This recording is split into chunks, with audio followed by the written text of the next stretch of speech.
ਮਜ਼ੇ ਲੈ ਰਹੇ ਹਾਂ ਅਸੀਂ। ਟੈਕਸੀ ਹਾਇਰ ਕਰ ਰਹੇ ਹਾਂ। ਪਹਿਲੇ ਤੇ ਸੀ ਕਿ ਜਿੱਥੇ ਅਸੀਂ ਠਹਿਰੇ ਹੋਏ ਸੀ ਉਹਨਾਂ ਦੇ ਡਰਾਈਵਰ ਔਰ ਉਹਨਾਂ ਦੀ ਕਾਰ ਤੇ ਸੀ। ਜ਼ਰਾ ਇਹ ਵੀ ਇੰਜੋਏ ਕਰਦੇ ਹਾਂ ਕਿ ਇੱਥੇ ਕਿੰਜ ਦੇ ਰੇਟਸ ਹਨ ਤੇ ਕਿੰਜ ਦੇ ਲੋਕ ਸਾਨੂੰ ਮਿਲਦੇ ਹਨ। ਸੋ ਇਹ ਹਨ ਮਿਰਜ਼ਾ ਸਾਹਿਬ ਕੰਪਲੀਟ ਨਾਮ ਕੀ ਆ? ਮਿਰਜ਼ਾ ਸ਼ਹਿਰੀਆਰ ਸ਼ਾਹਿਦ ਸਾਹਿਬ ਸਾਨੂੰ ਮਿਲੇ ਨੇ ਤੇ ਲੱਗਦੇ ਹਨ ਕਿ ਪੰਜਾਬ ਪਾਕਿਸਤਾਨ ਤੋਂ ਹਨ। ਕਿਹੜਾ ਏਰੀਆ ਜੀ? ਰਾਵਲਪਿੰਡੀ ਦੇ ਜੇ ਮਿਰਜ਼ਾ ਸਾਹਿਬ। ਚਲੋ ਜੀ, ਮਿਰਜ਼ਾ ਸਾਹਿਬ ਦੇ ਨਾਲ ਅਸੀਂ ਚੱਲੇ ਹਾਂ ਅੰਬਰ ਦੁਬਈ। ਸਰ ਦੱਸੋ ਕਦੋਂ ਆਉਣਾ ਹੋਇਆ ਇੱਥੇ ਦੁਬਈ ਦੇ ਵਿੱਚ? ਲਾਸਟ ਈਅਰ ਅਪ੍ਰੈਲ 22 ਅਪ੍ਰੈਲ 2022 ਫਸਟ ਟੂਰ था दुबई। ਆਲਮੋਸਟ ਤੁਹਾਡਾ ਸਾਲ ਦੇ ਕਰੀਬ ਹੋਣ ਵਾਲਾ। ਆਲਮੋਸਟ ਮੇਰਾ 1 ਸਾਲ ਹੋ ਗਿਆ। ਤੇ ਤੁਹਾਨੂੰ ਡਰਾਈਵਿੰਗ ਲਾਇਸੈਂਸ ਵੀ ਮਿਲ ਗਿਆ ਸਾਲ ਦੇ ਅੰਦਰ ਬੜੇ ਲੱਕੀ ਸ਼ਖਸ ਹੋ। ਕਿੰਨੀ ਏਜ ਹੈ ਤੁਹਾਡੀ? ਮੇਰੀ 27 ਸਾਲ। ਤੇ ਪਾਕਿਸਤਾਨ ਦੇ ਅੰਦਰ ਤੁਸੀਂ ਕੀ ਕੰਮ ਕਰਦੇ ਸੀ? ਪਾਕਿਸਤਾਨ ਇਸ ਤੋਂ ਪਹਿਲੇ ਮੈਂ ਕਾਰ ਸੇਲ ਪਰਚੇਸ ਦਾ ਕੰਮ ਕੀਤਾ। ਹਾਂ, ਉਸ ਤੋਂ ਬਾਅਦ ਆਪਣਾ ਮੇਰਾ ਇੱਕ ਮਾਰਟ ਸੀ। ਠੀਕ ਹੈ। ਉਸ ਤੋਂ ਬਾਅਦ ਇੱਕ ਟਕ ਸ਼ਾਪ ਦਾ ਵੀ ਆਪਣਾ ਸਿਸਟਮ ਬਣਾਇਆ ਸੀ। ਆਪਣੇ ਇਲਾਕੇ ਵਾਲੀ ਆਪਣੇ ਇਲਾਕੇ 'ਚ ਸੀ। ਉੱਥੇ ਮੰਦਰੇ? ਹਾਂ, ਮੰਦਰੇ ਬਣਾਈ ਸੀ। ਦੂਸਰਾ ਇਹ ਮੰਦਰਾ ਰਵਾਤ ਦੇ ਰਹਿਣ ਵਾਲੇ ਆ ਜੀ। ਗ੍ਰੋਸਰੀ ਸਟੋਰ ਜਿਹੜਾ ਸੀ ਨਾ, ਉਹ ਮੈਂ ਬਣਾਇਆ ਸੀ ਆਪਣਾ ਪਿੰਡੀ ਕਿਹੜੇ ਏਰੀਆ ਦੇ ਵਿੱਚ? ਸਕੀਮ 3 ਦੇ। ਸਕੀਮ 3 ਦੇ ਵਿੱਚ, ਠੀਕ ਹੈ।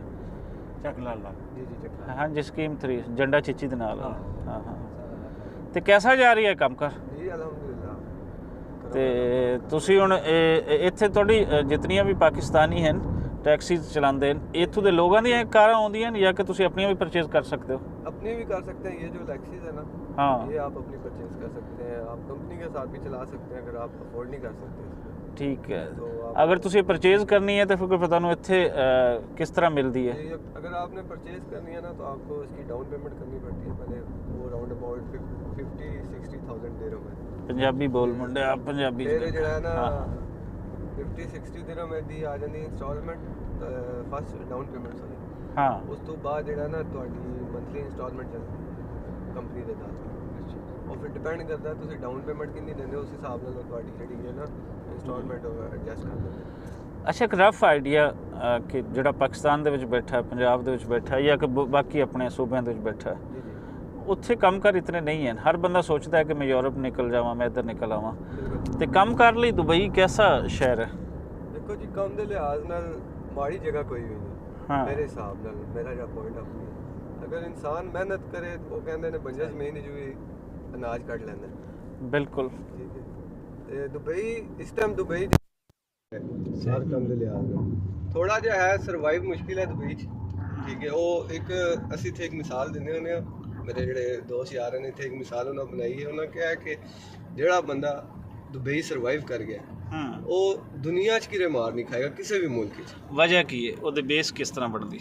ਵਜ੍ਹਾ ਇਹ ਹੈ, ਇੱਥੇ ਥੋੜਾ ਜਿਹਾ ਬੰਦੇ ਨੂੰ ਬੜਾ ਆਪਣੇ ਆਪ ਨੂੰ ਸੰਭਾਲ ਕੇ ਚੱਲਣਾ ਪੈਂਦਾ। ਥੋੜੀ ਜੀ ਸਟਰਗਲ ਹੈ। ਜੇ ਪੀ ਕੱਢਣੀ ਆ, ਮੈਂ ਆਪਣੀ ਮਿਸਾਲ ਦੇ ਦਿੰਦਾ। ਮੈਂ ਅਪ੍ਰੈਲ ਹੀ 'ਚ ਆਇਆ। ਠੀਕ ਹੈ। ਮੈਂ ਇੱਥੇ 6 ਮਹੀਨੇ ਮੈਂ ਵਿਹਲਾ ਬੈਠਾ ਰਿਹਾ। 6 ਮਹੀਨੇ ਰੂਮ ਕੱਢੇ ਮੈਂ ਕਿਤੇ ਬਾਹਰ ਫਿਰਨ ਤੋਂ ਅਜੇ ਤੱਕ। ਮੈਂ ਕੰਮ ਤੇ ਆ। ਮੈਂ ਅਜੇ ਤੱਕ ਬੁਰਜ ਖਲੀਫਾ ਦੇ ਅੰਦਰ ਨਹੀਂ ਗਿਆ। ਦੁਬਈ ਮਾਲ ਮੈਂ ਨਹੀਂ ਵੇਖਿਆ ਅਜੇ ਤੱਕ। ਅੱਛਾ, ਠੀਕ ਹੈ। ਮੈਂ ਸਿਰਫ ਜਿਸ ਵਿਜ਼ਨ ਜਿਹੜਾ ਲੈ ਕੇ ਆਇਆ ਉਸ ਵਿਜ਼ਨ ਤੇ ਮੈਂ ਲਗਾ ਰਿਹਾ। ਮੈਂ ਪਹਿਲੇ ਇਹ ਕਲੀਅਰ ਹੋਏ, ਉਸ ਤੋਂ ਬਾਅਦ ਇਹ ਸਾਰੀਆਂ ਚੀਜ਼ਾਂ ਇੱਥੇ ਨੇ, ਇਹਨਾਂ ਕਿਤੇ ਵੀ ਨਹੀਂ ਜਾਣਾ। ਅਸੀਂ ਫਿਰ ਉਹ 6 ਮਹੀਨੇ ਅਲਹਮਦੁਲਿਲਾ ਮੈਂ ਆਪਣਾ ਲਾਇਸੈਂਸ 1 ਮਹੀਨੇ 'ਚ ਲਿਆ। ਜ਼ਬਰਦਸਤ। ਤੁਸੀਂ ਪਹਿਲੇ ਬੰਦੇ ਹੋ ਜਿੱਦਾਂ ਮੈਂ ਸੁਣ ਰਹੀ ਹਾਂ ਕਿ ਲਾਇਸੈਂਸ 1 ਮਹੀਨੇ 'ਚ ਲਿਆ। ਆਪਣਾ RTA ਕਾਰਡ ਪਹਿਲੀ ਟਰਾਈ 'ਚ ਕਲੀਅਰ ਕੀਤਾ। ਮੁੜ ਕੇ ਕੰਮ ਹੈ ਅਲਹਮਦੁਲਿਲਾ ਤੁਹਾਡੇ ਸਾਹਮਣੇ ਆ ਸ਼ੁਰੂ ਕੀਤਾ, ਲੱਗੇ ਆ ਕੰਮ ਤੇ।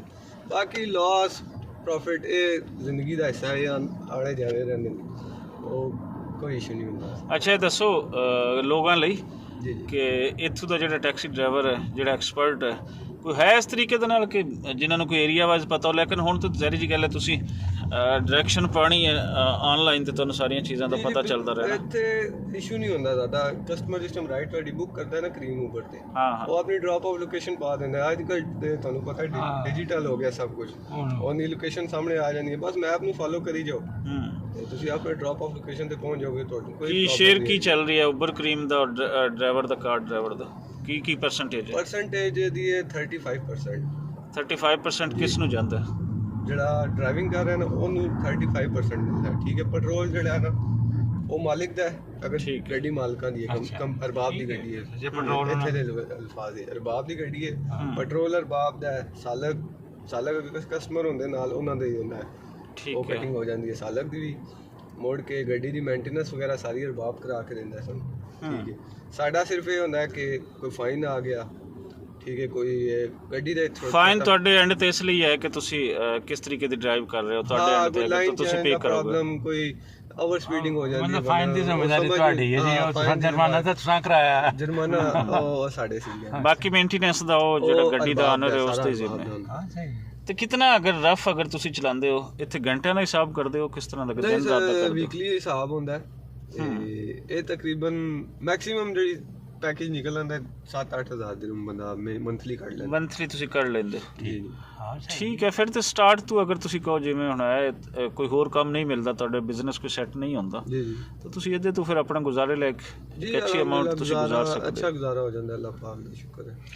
ਤੇ ਕਿਸ ਤਰ੍ਹਾਂ ਦੇ ਲੋਕ ਮਿਲਦੇ ਨੇ? ਤੁਸੀਂ ਪੂਰੀ ਦੁਨੀਆ ਤੋਂ ਲੋਕ ਤੁਹਾਡੇ ਨਾਲ ਬੈਠਦੇ ਹੋਣਗੇ, ਸਾਰਾ ਵਾਲਾ ਕਿਸ ਖਿੱਤੇ ਦੇ ਲੋਕ ਜਿਹੜੇ ਹਨ ਉਹ ਬੜੇ ਵੈਲਕਮਿੰਗ ਹੁੰਦੇ ਨੇ, ਬੜੇ ਹੰਸਮੁਖ ਹੁੰਦੇ ਨੇ, ਗੱਪਾਂ ਸ਼ੱਪਾਂ ਤੁਹਾਡੇ ਨਾਲ ਲਾਉਂਦੇ ਨੇ? ਸਰ ਓਵਰਆਲ ਜਿੰਨੇ ਵੀ ਲੋਕ ਮਿਲੇ ਨੇ ਸਾਨੂੰ ਸਭ ਅੱਛੇ, ਵੈਲ ਐਜੂਕੇਟਿਡ, ਕੰਟਰੀ ਵਾਈਜ਼ ਦੇਖਣਾ ਕੰਟਰੀ ਵਾਈਜ਼ ਸਭ ਅੱਛੇ, ਰੀਜਨ ਵਾਈਜ਼ ਸਭ ਅੱਛੇ ਮਿਲੇ ਨੇ। ਸਭ ਕੋਈ ਅੱਛੇ ਇਸ ਮਿਲੇ। ਤਰ੍ਹਾਂ ਦਾ ਨਹੀਂ ਹੈ ਕਸਟਮਰ ਕੋਈ ਬੁਰਾ ਹੋਏਗਾ। ਸਾਡੇ ਵਾਸਤੇ ਦੇਖੋ ਜੀ, ਸਾਡੇ ਵਾਸਤੇ ਕਸਟਮਰ ਸਭ ਕੁਝ ਹੈ। ਕੀ ਫਰਕ ਤੁਹਾਨੂੰ ਲੱਗਦਾ ਹੈ ਪਾਕਿਸਤਾਨ ਦੇ ਅੰਦਰ ਅਗਰ ਤੁਸੀਂ ਇਹੀ ਕੰਮ ਕਰੋ ਔਰ ਦੁਬਈ ਦੇ ਅੰਦਰ ਇਹੀ ਕੰਮ ਕਰੋ? ਸਰ ਇੱਕ ਮਜ਼ੇ ਦੀ ਗੱਲ ਤੁਹਾਨੂੰ ਹਾਂ ਸੁਣਾ, ਕਰੀਮ ਉਬਰ ਦੇ ਬਾਰੇ ਜੀ। ਪਾਕਿਸਤਾਨ ਜਿਸ ਟਾਈਮ ਕਰੀਮ ਓਪਨ ਹੋਈ ਸੀ, ਲੋਕਾਂ ਬੜੇ 2 ਨੰਬਰ ਵਾਲੇ ਤਰੀਕੇ ਨਾਲ ਕੰਮ ਕੀਤੇ ਉੱਥੇ, ਠੀਕ ਠੀਕ ਹੈ। ਹੋ ਗਿਆ। ਔਰ फेक मैप यूज़ की तेरे घर बैठे हो चलाती हैं गड्डियाँ जी, ਅਸੀਂ ਲਾਹੌਰ ਜਾ ਰਹੇ ਹਾਂ, ਕਰਾਚੀ ਜਾ ਰਹੇ ਹਾਂ, ਅਸੀਂ ਲੋਕ ਇਸੇ ਵਜ੍ਹਾ ਨਾਲ ਕਾਮਯਾਬ ਨਹੀਂ ਹੈ ਨਾ। ਅੱਛਾ, ਇਹ 2 ਨੰਬਰੀ ਇਹਨਾਂ ਰਾਹੀਂ ਵੀ ਹੋ ਸਕਦੀ ਸਰ ਉੱਪਰ ਕਰੀਮ? ਇੱਥੇ ਤੁਸੀਂ ਨਹੀਂ ਕਰ ਸਕਦੇ ਹੋ। ਇੱਥੇ ਨਹੀਂ, ਮੈਂ ਪਾਕਿਸਤਾਨ ਦੀ ਗੱਲ ਕਰ ਰਿਹਾ ਕਿ ਲੋਕਾਂ ਨੇ ਕੀਤਾ ਇਸ ਤਰ੍ਹਾਂ। ਲੋਕ ਇੱਥੇ ਵੀ ਕਰਦੇ ਸਨ। ਅੱਛਾ, ਇਹ ਨਹੀਂ ਹੈ ਕਿ ਇੱਥੇ ਨਹੀਂ ਕੀਤੀਆਂ, ਲੋਕਾਂ ਕੀਤੀਆਂ। ਹੁਣ ਇਹ ਲੋਕ ਸਿਆਣੇ ਹੋ ਗਏ ਨੇ ਕਿ ਯਾਰ ਇਹ ਆਵਾਮ ਇਸ ਤਰ੍ਹਾਂ ਕਰਦੀ ਹੈ, ਸਾਰੀ ਇਹਨਾਂ ਤੇ ਨਜ਼ਰ ਰੱਖੋ।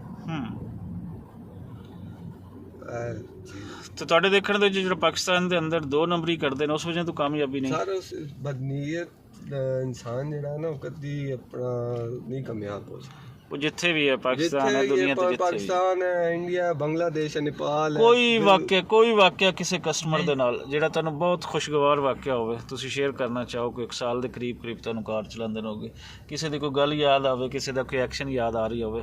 ਆਖਰੀ ਸਵਾਲ ਹੈ ਮੇਰਾ ਸਰ। ਲਾਸਟ ਆਈ ਗੈਸ 3 ਮਹੀਨੇ ਪਹਿਲੇ ਇੱਕ ਕਸਟਮਰ ਮੈਨੂੰ ਮਿਲੀ ਸੀ, ਬੜੀ ਅੱਛੀ ਕਸਟਮਰ ਸੀ। ਕਿਹੜੇ ਕੰਟਰੀ ਤੋਂ? ਇੰਗਲੈਂਡ ਤੋਂ। ਠੀਕ ਹੈ। ਸਾਡਾ ਇਹ ਹੁੰਦਾ ਨਾ ਕਿ ਅਸੀਂ ਕਸਟਮਰ ਪਿਕ ਕਰਨ ਜਾਂਦੇ ਨਾ, ਬਿਲਕੁਲ ਕਸਟਮਰ ਮੇਰੇ ਤੋਂ 300-400 ਮੀਟਰ ਹੀ ਦੂਰ ਹੈ। ਠੀਕ ਹੈ। ਕਸਟਮਰ ਨੂੰ ਮੈਂ ਕਹਿ ਦਿੰਦਾ ਕਿ ਯਾਰ ਮੇਰੀ ਗੱਡੀ ਟ੍ਰੈਫਿਕ ਹੀ ਜੇ ਥੋੜਾ ਜਿਹਾ ਅੱਗੇ ਆ, ਸਮ ਟਾਈਮ ਉਹ ਨਹੀਂ ਆਉਂਦਾ, ਉਹ ਕਹਿੰਦਾ ਨਹੀਂ ਮੈਨੂੰ ਆਪਣੀ ਜਗ੍ਹਾ ਤੋਂ ਆ ਕੇ ਪਿਕ। ਸਹੀ ਹੈ ਸਹੀ। ਉਹ ਲੇਡੀ ਸਨ, ਆਪਣਾ ਫਿਰ ਮਾਊਂਟ ਹੋਟਲ ਵਿੱਚ ਮੈਂ ਉਹਨਾਂ ਨੂੰ ਪਿਕ ਕਰਨਾ ਸੀ। ਮੈਂ ਹੋਟਲ ਦੀ ਬੈਕ ਸਾਈਡ ਤੇ ਸੀ, ਉਹ ਫਰੰਟ ਸਾਈਡ ਤੇ ਸਨ, ਸ਼ੇਖ ਜ਼ਾਇਦ ਸਰਵਿਸ ਰੋਡ ਤੇ। ਤੇ ਉਹਨਾਂ ਨੂੰ ਮੈਂ ਕਿਹਾ ਮੈਂ ਟ੍ਰੈਫਿਕ ਵਿੱਚ ਫਸਿਆ, ਅਗਰ ਪੋਸੀਬਲ ਹੈ ਤਾਂ ਤੁਸੀਂ ਬੈਕ ਸਾਈਡ ਤੇ ਆ ਜਾਓ। ਉਹ ਬਾਈ ਚਾਂਸ ਉਹ ਥੋੜਾ ਜਿਹਾ ਲੇਟ ਉਹਨਾਂ ਰਿਪਲਾਈ ਦਿੱਤਾ, ਬਟ ਉਹ ਆ ਗਏ ਸਨ ਬੈਕ ਸਾਈਡ ਤੇ। ਬਟ ਮੈਂ ਬੈਕ ਸਾਈਡ ਕ੍ਰਾਸ ਕਰ ਗਿਆ ਸੀ, ਪਿੱਛੇ ਟ੍ਰੈਫਿਕ ਸੀ ਸਾਰੀ। ਬੈਕ ਸਾਈਡ ਕ੍ਰਾਸ ਕੀਤੀ, ਉਸ ਤੋਂ ਬਾਅਦ ਮੈਂ ਇੱਕ ਇਲੈਕਟ੍ਰਿਕ ਆਫਿਸ ਹੈ ਐਮਪਾਵਰ ਵਾਲਿਆਂ ਦਾ, ਇੱਥੇ ਦੀਵਾ ਵਾਲਿਆਂ ਦਾ, ਮੈਂ ਉਹਦੀ ਫੁੱਟਪਾਥ ਤੇ ਗੱਡੀ ਖਲਾਤੀ। ਅਰੇ ਫੁੱਟਪਾਥ ਤੇ ਗੱਡੀ ਖਲਾਤੀ, ਕਸਟਮਰ ਨੂੰ ਮੈਂ ਕਿਹਾ ਮੈਂ ਥੋੜਾ ਸਾ ਅੱਗੇ ਆ ਗਿਆ, can you come little bit forward. ਤੇ ਉਹਨਾਂ ਨੂੰ ਸਮਝ ਨਹੀਂ ਲੱਗ ਰਹੀ ਸੀ ਕਿ ਕਿਹੜੀ ਲੋਕੇਸ਼ਨ ਹੈ, ਕਿਸ ਸਾਈਡ ਤੇ। ਮੈਂ ਪੈਦਲ ਉਹਨਾਂ ਦੇ ਕੋਲ ਚਲਾ ਗਿਆ।